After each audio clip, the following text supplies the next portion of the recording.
We want to see the people that love talking about music, the news, the artists, the fan, whatever it is. We want to see them still have a place to do that because we feel it's actually a really critical part of the ecosystem of awareness about music. Staying in the music business is so hard. If someone is there to write about you and talk about you out of the goodness of what they believe in you, they show you that belief, that uplifts the young artists so much. It is really powerful. And you're right, it uplifts the big artists too. This business is kind of designed for you not to stick around. And if you can find a way to stay, something cool can happen. My guest today is Philadelphia session bass player Mitch Beer. Mitch has toured with Grammy-winning Digable Planets and the Bacon Brothers, is the session bassist for Grammy-winning producer Joe the Butcher Nicolo, producer and bassist on Lil Uzi Vert's #1 platinum album Pink Tap.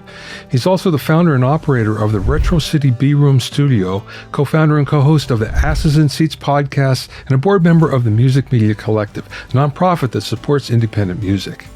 As if Mitch isn't busy enough already, he's also governor of the Philadelphia chapter of the Grammys and a music industry coach and mentor, going live on Instagram every day with career advice. During the interview, we talked about breaking into session work, creating a comfortable studio environment, the importance of storytelling in music, career advice for musicians, and much more.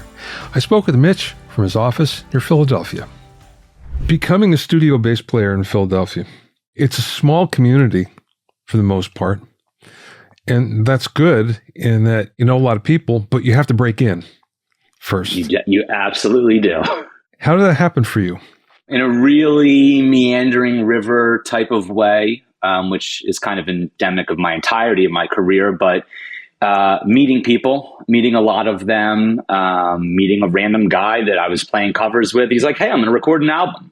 I was like, okay. He's like, do you want to play bass on it? I was like, yeah, that'd be amazing. And I actually just saw the guy that produced that project, and he just posted about it. It was 15 years ago last week was the first time I was ever somebody else's, like a session bass player on a project.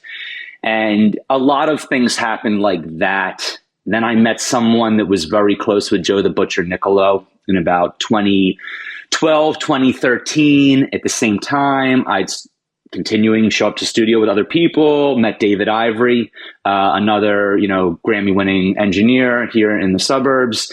And both of them kind of gave me a couple opportunities. And Joe the Butcher gave me the opportunity to just play on a couple different things randomly.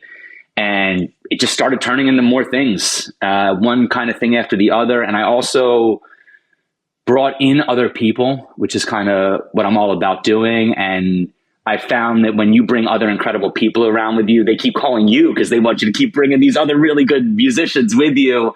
And so I built a recording crew with Joe. We were recording in this garage studio. We called ourselves the Mechanics. It's like my wife, my buddy Andy, our buddy Brian Fitzy, who's a genius violin player, multi-instrumentalist. And that crew worked on a lot of different projects for artists from the UK, here locally. We've played on the Bacon Brothers material over the last 4 years. And really, it was just meeting people over and over and over again and loving it every time. I feel like the breaking into it is like once you get your foot in the door, you kind of got to keep smashing the door down by just showing people how much you love their project, that you're going to treat it as it's important to you as it is clearly going to be to them. Like they're putting money out. This is their creative output. And when you show up and you're like over prepared and you're psyched about the song and you're like, hey, this part's interesting. What are we going to do here? And they get that engagement back from you as a studio player, that you're really into it. You keep getting called. And I kind of just keep getting called. So, gratefully over the last, it's hard to believe it's almost 15 years now. I've been making studio, I've been a session player for other people and for some incredible producers. And you're absolutely right. And talk about Philadelphia for 1 second. We have, in my opinion, the best studio bass players in the world are within this area. And not just studio, I mean touring. Adam Blackstone and like what he does international, like just at the biggest stages. We have the best bass players in the world in Philadelphia. So not only is it a small community, it's a small community of really incredible players that all could get called. And I've told people, you want to call this guy for this project. I appreciate that you're calling me because you know me. And then some people are like, no, but I want you because I love you, dude. I'm like, cool. I still might have called John Coleman or John Smith or Christian McBride or somebody else, given the locality and options, but meeting people, man. And, that's my entire ethos, is just staying available to meet new people and work on their music. The session player scene has changed quite a lot in most places. I don't know about Philly, but let me throw this out. There are fewer people meeting in the studio and there are more virtual sessions. Yeah. Is that happening for you? Combination of the two. I think you interviewing Benny Facone, your buddy, and he was talking about the move to virtual and how it changes the camaraderie experience, but there's not someone over your shoulder when you're doing it, so you can kind of do some of your work. I'd say both. Like, I certainly send out a good amount of bass lines, especially for people like Ben Thomas, who, I worked on the Uzi project for. That was a bass line I sent to him. That was virtual. And that's certainly got to be a component of your business if you're a session player. I think today, if I have my choice, I want to be in the room with you. I want to be a collaborator. I want to feel your energy for what I'm doing. And I can also get better direct feedback. And I can be a part of whatever your energy or direction is. And of course, I'll send you 3 drafts. And I do that for people a lot. And they tend to land because, like, oh, I've had time to live with the music. I've thought about it. And I don't need to overthink it. If they're in the room, sometimes I've overthought things, but like both, it's a kind of an even hand. I'll be in the studio with a buddy in another week, and I own a recording studio here, so I can always create writing sessions in person. I think has not fallen off as much as I would expect it to with the move to virtual. Like, I still want to get up with 3 other producers, and we do every single week in the studio to write and compose together. And I can still consider that a session. It's not like I'm being paid to do this, but like, our productive output is still in person. And having that, I think, is still hyper important, especially because I believe you work with people better when you're with people sometimes, and you need to still build that muscle. And, I tell all the young musicians, you got to go meet with these, you got to be with these people to know how to be with these people, because you want them to call you for all types of things, not just this, oh, can you send me this 2-minute and 30-second thing, and then you're done working with them. I like doing that. I'll get paid to do that, but that's not how I want to build it out. It's interesting, just as you're talking here, something occurred to me, kind of like the evolution of the studio player. I can remember in the early 80s being in Nashville at a session, and all of the players there had their own signal path, so the engineer didn't have to do anything. They had all the effects, they had everything in the racks, and this is before the whole rack thing became a big, wow, the thing. But I remember thinking to myself, okay, this makes sense. They know their gear better. They can dial it in. They know the sounds. This makes a lot of sense. So then that became a thing where now all of a sudden, instead of just showing up with one instrument, you're showing up with as much as you can. Yeah. Just, here's all the choices. And now it's kind of gone back to, well, yes, we have all that, but you know what? Now I have it at home. I don't have to leave here if I don't have to, and I can still give you what you want and more. So that's kind of a natural evolution of it all. And it's going to keep evolving. I mean, you were talking about the evolution of tools in your last news episode, talking about AI and the tools that continue to evolve. And it's like, I don't need to go anywhere to give you this great thing. And yeah, but I still want to go somewhere sometimes. Like, I want to bring my P-Bass out and work with you. And I think that option paralysis persists in the universe with a million options with all the tools. And sometimes when I go somewhere, I'm not a high level engineer. So like for me as a session player, I'm bringing my guitar, I'm bringing my laptop if there's something very specific that we need. But I have like the 2 sounds I use in my Ableton. And it's like, if that's what you want, I still would like to be with you while I'm setting that up, if it's possible, if we're in the same 10, 15, 30 minutes away. But yeah, it's like nice that I could also just plug into Ableton Live, put on their chorus ensemble, which I have exactly dialed in, exactly the way I want it dialed in. And 30 minutes later, I've sent you something. And like, what an insane time to be able to do that. especially coming from the 80s, like what were some of those people paid for their time per hour to be in the studio? What were those day rates looking like when you are bringing all your signal path and everything with you? It was a lot of dough, that's for sure, a lot. But again, those were the days of, I don't want to say inflated budgets, but the budgets were, large. They were a lot more reasonable than they are today for the most part. I think the only people that have reasonable budgets are superstar artists. Superstars. Unfortunately, back in the day, if you were just signed, you had a pretty good budget. For a baby band, as they would call it, had $200,000, $300,000, to work with, which is pretty nice. I mean, now you're a baby artist. You don't even have any money. I mean, what they're calling, my friends call baby artists on Spotify are still almost like they're pre-deal artists, or like they're very on spec. And it's like, yeah, that $100,000 not coming to you and at that stage of your career. I have a very good friend. He's a pretty well-known engineer, and probably best I don't mention his name. But in order for him to adapt with the times and the budgets, what he had to start to do is sub out projects. He would take basically anything that's coming to him, but at that point he would sub it out to another engineer, a younger engineer who's hungrier, and then he acted as the executive. The referral fee. Yeah. Produce it. And that's a thing too that's happening. I don't think it's a bad thing because you're still getting the input from a top pro. Maybe not. And does he still imprint himself, on the final product before it goes back to the person that originally hoped that he was going to work on it? Yeah, he does. I mean, most people in the business, it come from a position of integrity, I think, where it's like, I really want this to be as good as possible because it's my name on it. 100%. And, that's how you keep working in the business. At least that's, my limited experience. Like, it better be awesome when you're sending it out, or it's your reputation, right? Yeah, you ain't working too long. There's lots of people out there that want your gig. So that's the other thing. It's the fire under your rear end. Let me be clear. There's people whose gigs I want. I'm trying to hope at least yeah, in like the most professional way possible. It's like, hey, hopefully at some point that could be something that I get to work on, and I think very highly of those people whose gigs that I want, because I know what it took for them to get those gigs, and the professional level and the talent and the long-term relationship they build to do those special things. I hope I get to do those special things. That's what I'm shooting for still. Mitch, let's talk about your studio for a second, Retro City B Room, and I'm curious about the name. How did that come about, especially the retro part? Well, so there is a Retro City, it's now, we call it A Room colloquial, it'll be Retro City Studios in Germantown, commercial studio, incredible, retrocitystudios.com if you want to go to it, built by Joe Boldazar, and he has a new partner in the last 10 years, Andy Tyler Clark, who's an incredible mixing engineer in his own right.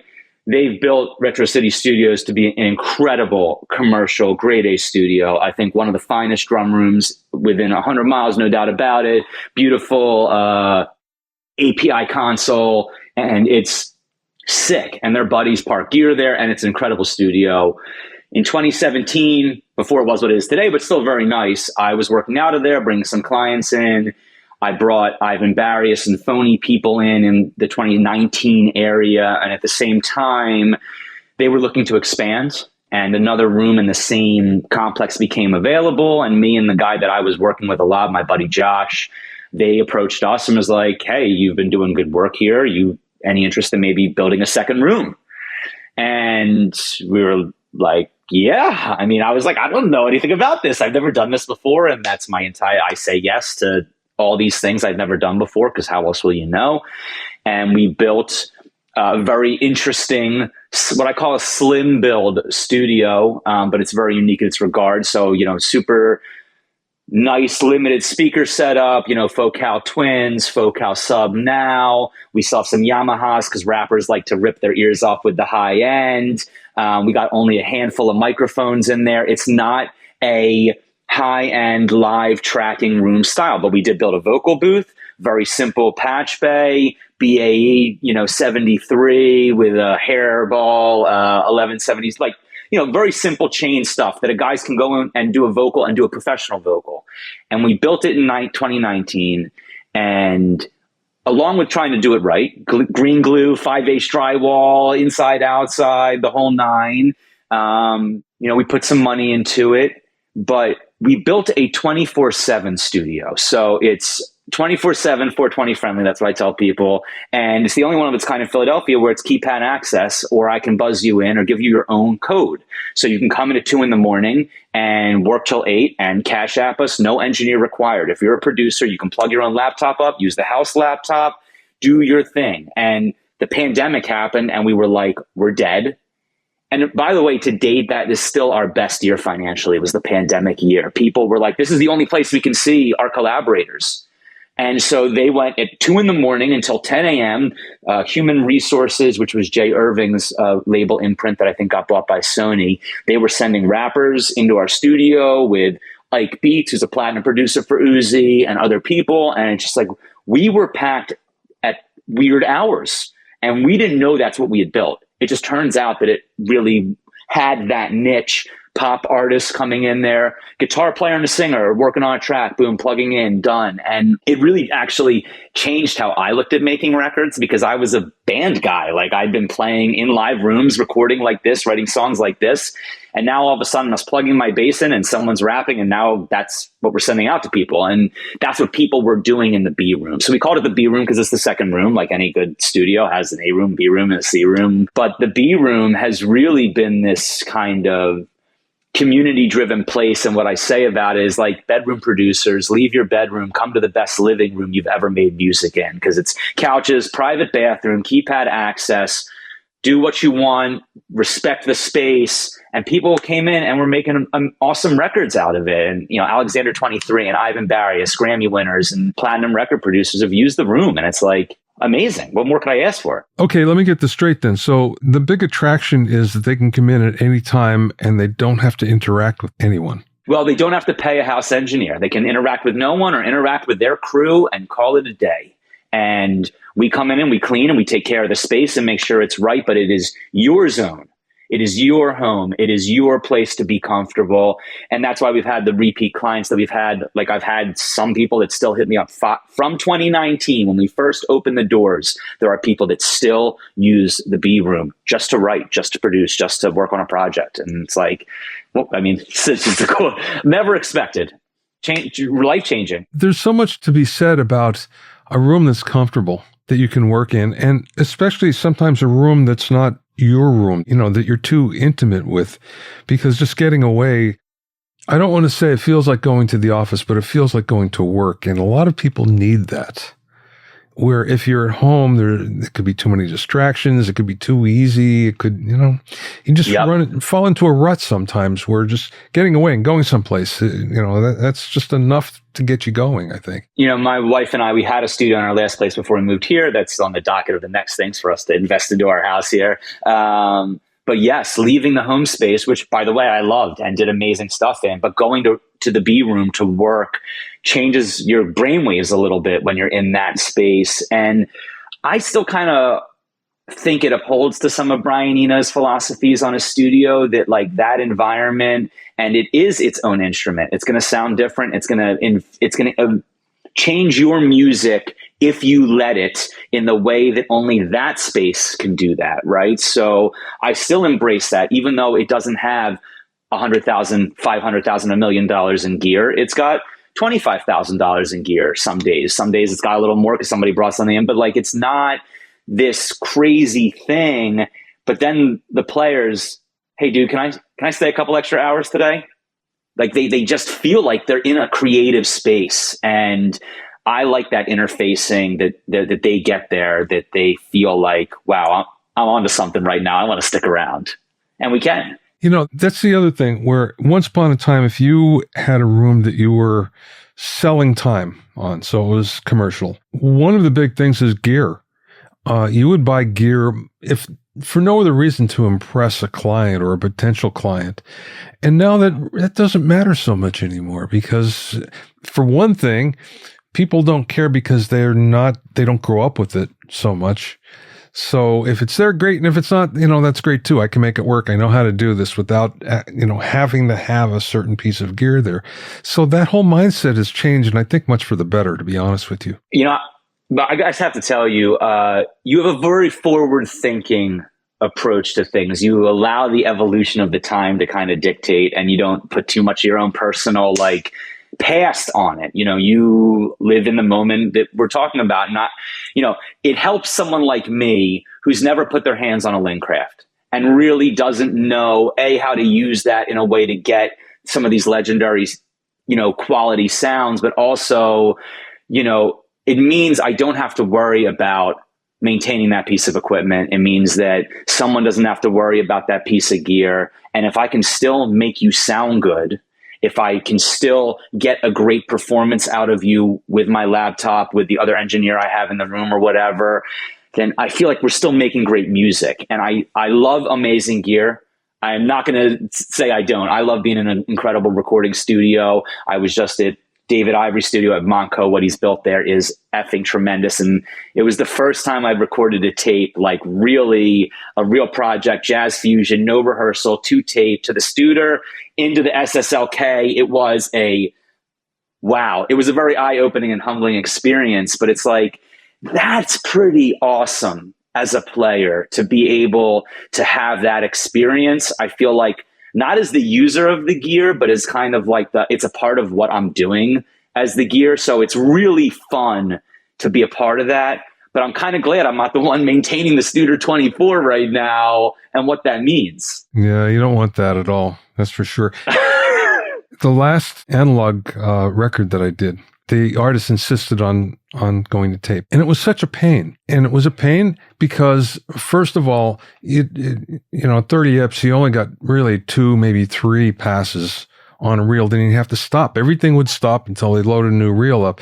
And new reel. We had 2 takes. Yeah. And what would get to me is sometimes the band was really cooking and you needed that one more take. And you had to wait for 10 minutes until it all happened. And cool it down. Yeah. So it's the advantage, which is small, in my opinion, of what you get from the tape is outweighed so much by the performance disadvantages that you get with it. So. And what's the most important thing? Capturing that moment, capturing that energy, capturing that performance, and getting the best out of the people. As for me as a producer and engineer, it's obviously I need to give you my best, but my best is getting the best out of you. And anytime there's an impediment or something that can slow that process down, that can be very frustrating. That's why, my mentors preach speed, and I've, seen the engineers they've brought up. And so I was mentioning Ben Thomas, my buddy Hank Byerly, the 2 of them, how fast they are at engineering rappers. So that the rapper can be consistently in flow, even when they're fixing parts. They're going to me, it is wizard stuff that they're doing. But that is part of their skill set, is maintaining the high energy creativity of the artists they're working with in real time. And anything that would slow that process up, you can see it affects the artist, but it all you can see it's going to affect the overall outcome.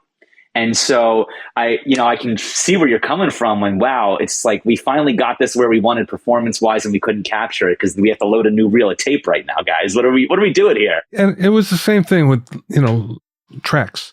Oh, guess what? I need 3 vocal tracks. I only have 1 left. It's, again, one of those things. So it's why?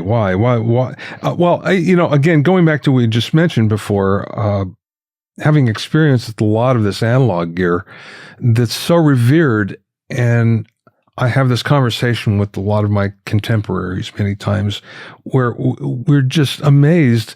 Why are people glorifying some of this stuff while we hated it during the day? Yeah. It's when it was supposed to be hot, it's why would you want to use that? Why would you even care about a clone of that or whatever?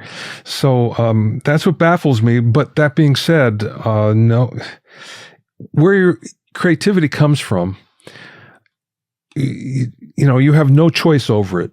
It happens. So who's to say that one's creativity is not coming from that one particular thing, even though it has no bearing on somebody else's creativity?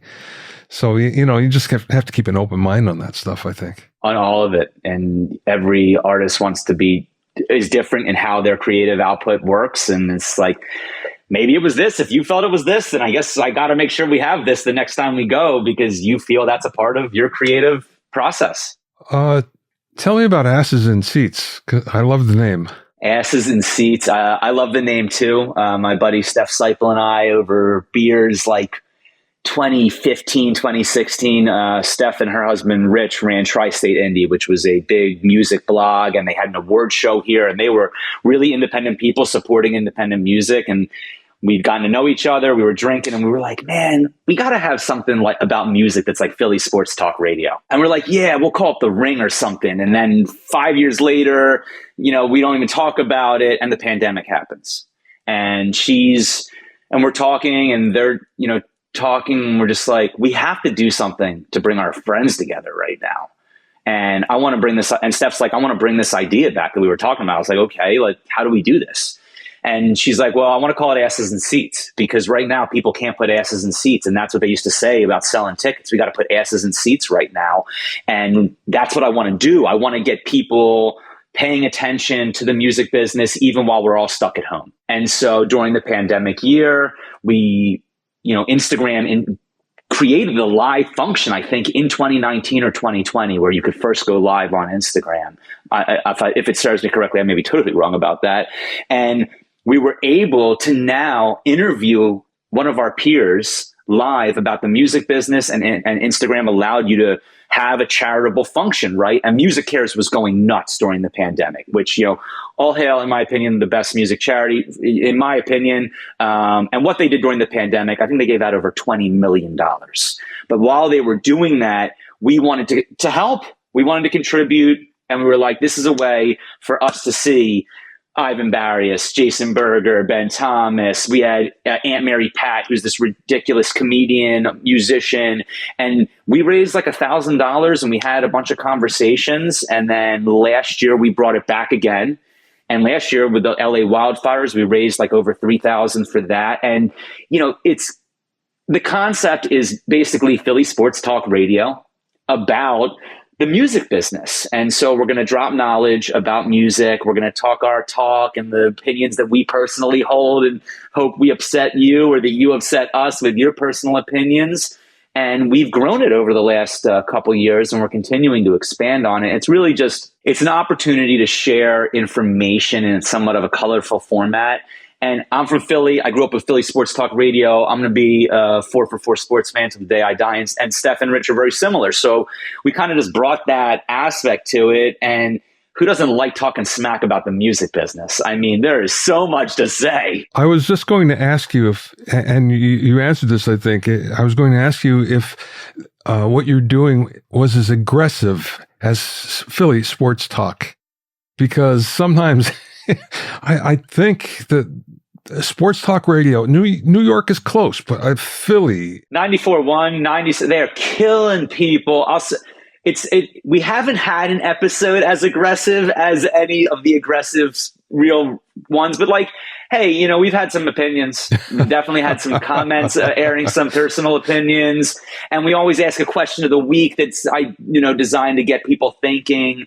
More or less, we've had incredible guests, and we've raised money, and like we've talked about all things, the future of music and music supervision. And we have really cool people that have been on it. Connor Barwin from the Philadelphia Eagles, formerly, who's a huge music person here in Philadelphia and puts on music festivals. The head of Philly Music Fest, Greg Seltzer. We've had these, nominated producers on and engineers on just to talk and share game. Because Bobby, I mean, you've been creating content to help people in the music business. I saw you first pick, you published that in 99. Are you over 25 years you've been writing and publishing now?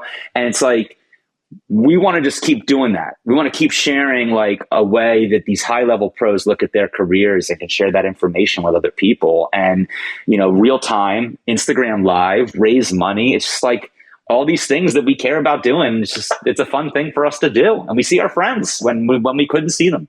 I look at it, yes, helping people is super important, but there's another aspect to it. It's historical. And anytime that you can capture a technique, a method, a concept, an approach, I think is important, because otherwise it just kind of floats out into the ether and it gets changed and it's never the same. So I always thought that documenting this stuff by either just talking to somebody or writing it down was super important for future generations. Whether they choose to use it or not doesn't matter. It's there, having the record of as it a reference. So anything like this, I look at it from a dual standpoint, that yes, it's entertainment, yes, it's information, but there's also this historical aspect to it, I think, as well. Do you feel the same way about stories? When you're hearing people's stories about their experiences and you want to capture that, and you want to make sure that, like, this story, this person told me, like when Benny was talking about Bruce Swedien and the techniques of, like, the board he was using to just get a little extra separation between the hi-hat and the snare drum, and his experience witnessing that and being a part of that.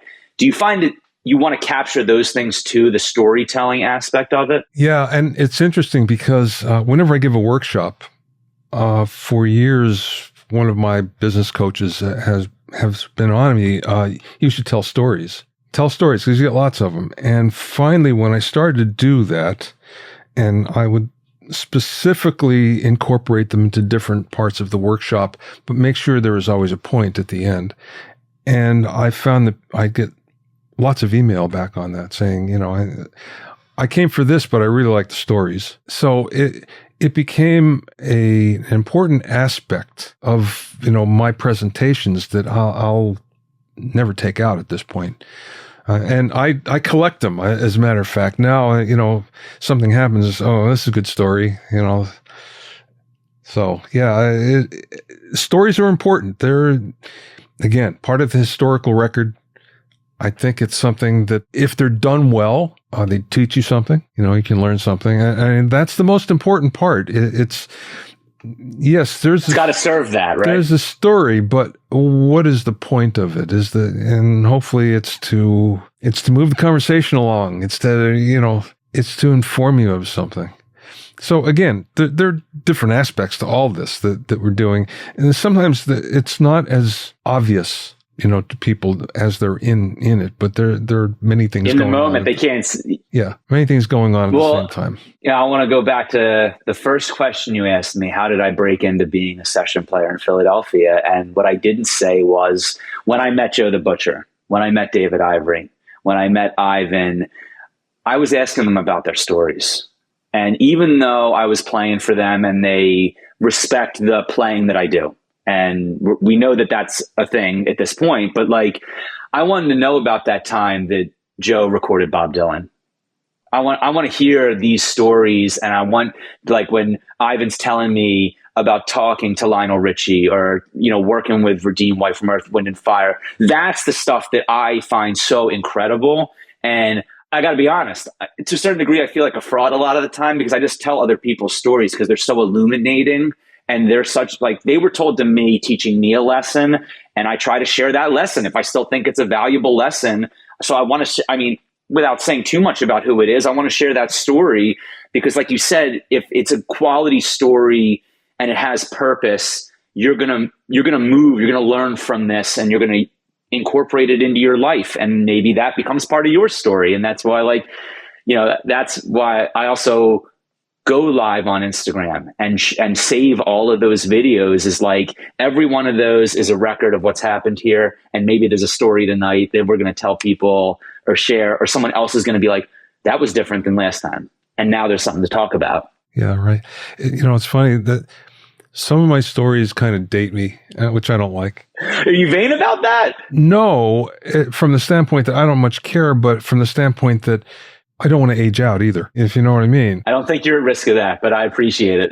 But there are some stories where I can't name the person, even though they're big superstars. I can't name them because they'll say, "Oh, well, that was way back then." Then, why are you telling me this story? I don't even care. I wasn't even born then, So it's like, okay, Yeah, that doesn't apply to me. Yeah, so somehow I have to use the story, but not and put it in a different time or space. Update it. Yeah, update it, but Yeah. not change it so much, but just make it a little more accessible sometimes. Well, it's kind of about meeting the artist where they are, meeting the person that you're sharing with where they are, right? Like that way. Because if you want to tell it, you're hoping it's going to resonate, and like you still want to resonate. So you're at least self-aware of like, I'm about to tell this person something they can't really relate to because of who it is or when it took place. But can I get that lesson into a good story that would meet them where they are so that it lands? Because we all want it to land, right? Like if you're working with somebody, you want it to land, you want it to turn the conversation or the creativity or whatever. And if it doesn't land because you're talking about something they have no frame of reference or no care for, and by the way, there are people that don't care about history and don't care about where anything started from before they were here, right? So if they don't care, then you're just wasting them breath, and you want to help them care. I think as a producer, you want to help them care about this higher thought, this higher thing that could get the better out of them, right? That's what you're going for. So if it doesn't land, you're not going to get better out of them. Before we run out of time, I want to ask you about the Music Media Collective. Absolutely. Music Media Collective, started by my buddy Steph Seipel and Rich Mackay from Asses and Seats. And basically, it is a nonprofit whose goal is to prop up the now falling apart music media landscape, where bloggers and writers and people that talk about music are being replaced by AI or just downsized because these publications are being consolidated, as is what happens. And people that have been displaced from Pitchfork and other articles, other places where people write about music are coming together. We're trying to prop up and create a community and create some funding opportunities for people to keep writing about music, for people to keep talking about music, and it actually being people that are talking about music and advocating, right? Because sometimes, Steph and Rich come from Tri-State Indie, where they were a blog, where they were interviewing the artists, these underground people that no one had heard of, but then showed up on Tri-State Indie's page, and now other people have heard about them, right? So like that fandom of the writer, that fandom of the media personality is disappearing, and we're not promoting these small things unless it's pay for clicks. And we want to see the people that love talking about music, the news, the artists, the fan, whatever it is, we want to see them still have a place to do that, because we feel it's actually a really critical part of the ecosystem of awareness about music. And it's like, I want to know what you think about this band. I don't want to know what the computer wrote about this band. And it's getting very just, AI blogosphere out there, but there are some really good writers and really good media people that really love music. And we're advocating for them with this. It's the first board year that we just got 501c3 status. My incredible wife, musician, Bo Rains, is grant writing and is the treasurer for the Music Media Collective, with Steph being the executive director, Rich also being a board member. And we have a board of really cool people, Leo Lavaro, and some really special people in the music landscape. And we're here to prop them up. We're here to just kind of create resources and community for people that want to talk about the world of music. And that's so noble, because that is an overlooked area in the music business. There's so many other... Brings awareness. Yeah. So many other parts of it that are getting beaten up and beaten down. And that's kind of overlooked, except by maybe other journalists or whatever. So I think it's important. And also, it's the one thing that it does make a difference in a young artist and an established artist too. Just getting some sort of coverage, Good getting press. an opinion. Oh. Yeah. It's a big deal. It shouldn't have gone away. It's a shame that so much of it has, but hopefully we'll have a resurgence. Well, I mean, that's the goal of MMC, is to have that resurgence. And I just know, as a player and a band member and a guy, that I am a little bit vain. I'm not going to lie. I like when people are talking about what I'm doing. I like the first time someone wrote an article about some music that I played, I felt like on top of the world. And it's like, we don't want to take that away from these young artists. It's another thing just to keep them going, that keeps them believing in what they're doing because somebody else believes in what you're doing. And like that is being so overlooked when these things get eliminated and pushed out, is like staying in the music business is so hard. If someone is there to write about you and talk about you, and that, because we're all, all young artists complain about content and self-promotion, but don't want to do any of this, whatever. Well, when someone's there to do it, does it for you out of the goodness of what they believe in you, they show you that belief, that uplifts the young artist so much. It is really powerful. And you're right, it uplifts the big artists too. I can't imagine there's a huge artist that hates showing up in Rolling Stone. Like, come on. I'm still waiting for my first Rolling Stone article, and I hope there's still a Rolling Stone to write about whatever I do at some point, because it's so freaking cool. I still think it's cool. It adds mystique. It adds humanity. It adds the storytelling. And now someone else is telling a part of this story from their perspective. Like, music media and music writing is like insanely awesome. You just mentioned something, or you went in a direction that I think we should keep going. In your Instagram posts, you're giving a lot of music advice to people that need it, people that are just starting. And let's face it, it's not an easy business to be in. I don't know that it was ever easy. I can't say it's harder than it's ever been, but it's not easy. What's the best career advice that you would give to somebody? It's kind of like what my three pillars are relationships, consistency, and, just finding a way to stick around. And that, you have to stay here long enough for something special to happen. And it's going to punch you in the mouth. This business is kind of designed for you not to stick around. So whatever you can do to stay here, which is actually advice that was given to me by one of my mentors, Ivan Barrios. He's like, I'm not sure where you're going to be, bass player, producer, what you're going to end up, find a way to stay. And that's kind of what I coach about, is like, hey, show up prepared, over prepared every single day. Be ready every day. You don't know when your call's coming. Build on yourself consistently. And that's why I like that. What I do on Instagram, I'm almost at 1,000 days in a row. And it's like the consistency has led to more people seeing what I'm talking about, right? So the consistency, being prepared every day. And the key thing is your goal is to build important relationships. I don't say network. I'm not a fan of the word network. I like the word network to describe having a network. I don't believe in networking. I believe in relationship building. Everyone that I've mentioned in this call are people I've had multi-year friendships and partnerships and collaborative relationships with that have led to all the money I've made in this business, right? So all the opportunities, all the money has come from people I've mentored or have mentored me that I consider family, that when we hit each other up, it's, how are your kids doing? How was your vacation? And then it's like, what are you working on? That's your goal, is to build as many great relationships as possible while you're prepared, while you're being consistent, because those relationships are going to lead you to incredible opportunities if you can find a way to stay. And that's my career advice. Yeah, that's a big deal. And it's something that I've seen personally. I'm a Berkeley boy, Berkeley College of Music. I went there, I taught there. And I'm still in touch with the number of people from that time. And we get together once every 5 or 6 weeks and we have dinner. The interesting thing is we all stayed in the music business, but we all kind of went a different direction than being, a player. And everyone's successful, but successful because we stayed at it and we stayed in it. And that's the only way it can happen. Yeah.